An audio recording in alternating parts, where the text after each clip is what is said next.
আসসালামু আলাইকুম রহমতুল্লাহ। আমি মোহাম্মদ হাবিবুর রহমান, আদর্শ কোচিং সেন্টারের প্রতিষ্ঠাতা পরিচালক। দেশ ও দেশের বাহিরে থেকে আজকের ভিডিওটি যারা দেখছেন তাদের সকলকে জানাই আইসিটি টিভির পক্ষ থেকে আন্তরিক শুভেচ্ছা ও অভিনন্দন। প্রিয় চুনুকুটিয়া বালিকা উচ্চ বিদ্যালয়ের 10ম শ্রেণীর শিক্ষার্থীবৃন্দ, তোমাদের গণিত অ্যাসাইনমেন্টের 3য় সপ্তাহের সমাধান নিয়ে এসেছি।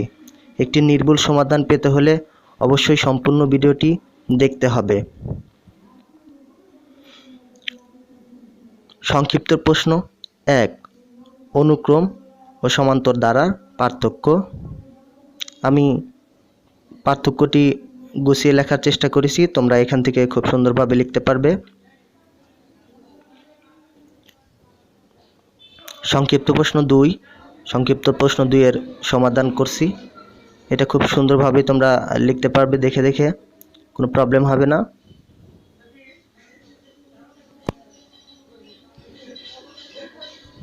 সংক্ষিপ্ত প্রশ্ন 3,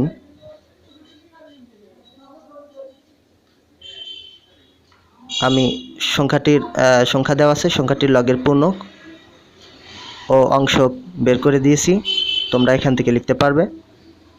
সংক্ষিপ্ত প্রশ্ন 4, একটা সূত্রের সমাধান প্রমাণ করে দিয়েছি আমি লগের।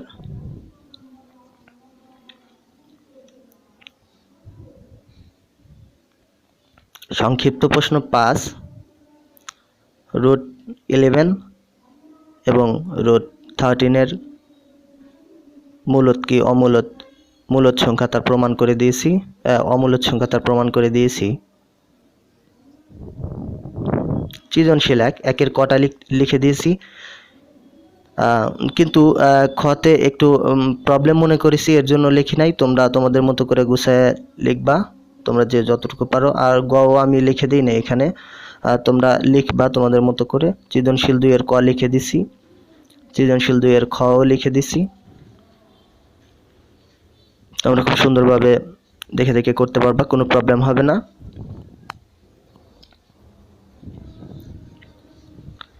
সৃজনশীল 2 এর গ এখানে লিখে দিচ্ছি খুব সুন্দরভাবে, গুছায় লিখে দিয়েছি। তোমরা হুবহু কপি করে দিলেই হয়ে যাবে, কোনো প্রবলেম হবে না।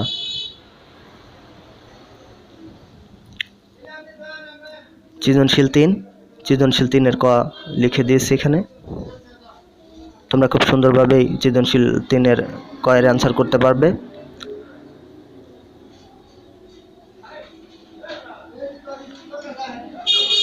সৃজনশীল 3 এর খ তোমরা করতে পারবে, কোনো প্রবলেম হবে না।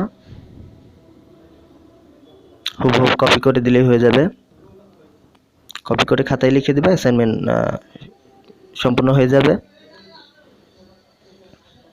সৃজনশীল 3 এর গ নাম্বারটা আমি খুব সংক্ষেপে লিখে দিছি, এইভাবে করলেই তোমাদের হয়ে যাবে, কোনো প্রবলেম হবে না। সৃজনশীল 3 এর গ।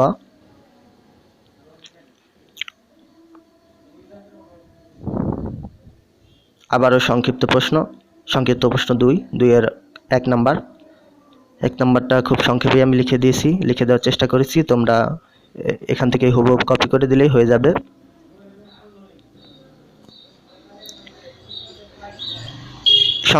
সংক্ষিপ্ত প্রশ্ন 2 এর 2 নং, এটাও আমি খুব সংক্ষিপ্তভাবে লিখে দিয়েছি, তোমরা হুবহু কপি করে দিলেই হবে, এখান থেকে লিখতে পারবে, তোমরা কোনো প্রবলেম হবে না আমি আশা করি। সংক্ষিপ্ত প্রশ্ন 2 এর 3 নংটা এখানে দেওয়া আছে, তোমরা হুবহু এখান থেকে লিখে ফেলবা, খুব সহজভাবে লিখে ফেলবা। যদি কোনো সমস্যা ফেস করো, সমস্যা মনে হয়, অবশ্যই কমেন্ট করে জানাবা, ভিডিওতে কমেন্ট করে জানাবা। সংক্ষিপ্ত প্রশ্ন 2 এর 4 নংটা এখানে লিখে দিয়েছি, হুবহু তোমরা কপি করে লিখতে পারবা, কোনো প্রবলেম হবে না।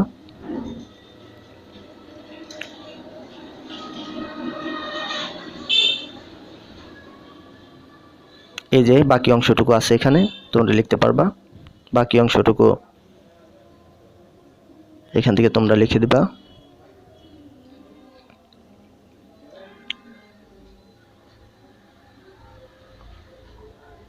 সংক্ষিপ্ত প্রশ্ন 2 এর 5 নংটা এখানে যেরকমভাবে দেওয়া আছে তোমরা ওইরকমভাবে লিখতে পারবা, কোনো প্রবলেম হবে না, হুবহুব কপি করে দিলেই হয়ে যাবে।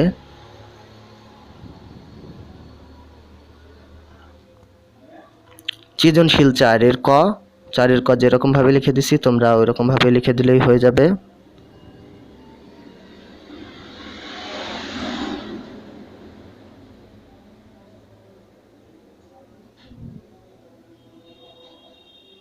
সৃজনশীল প্রশ্ন 4-এর খ নং তোমরা এরকমভাবে লিখে ফেলবা।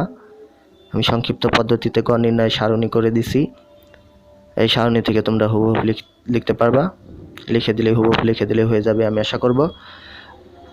এই যে গ নির্ণয় করে দিছি আমি, এটা লিখে ফেললেই হয়ে যাবে। সৃজনশীল প্রশ্ন 4-এর গ নং তোমরা এরকমভাবে গ নাম্বারটা খাতায় লিখে ফেলবা। আর যদি আমার ভিডিওটা তোমাদের জন্য একটু উপকৃত হয়ে থাকে অবশ্যই একটা লাইক করবে, কমেন্ট করবে, শেয়ার করবে আর সাবস্ক্রাইব করতে ভুলবে না।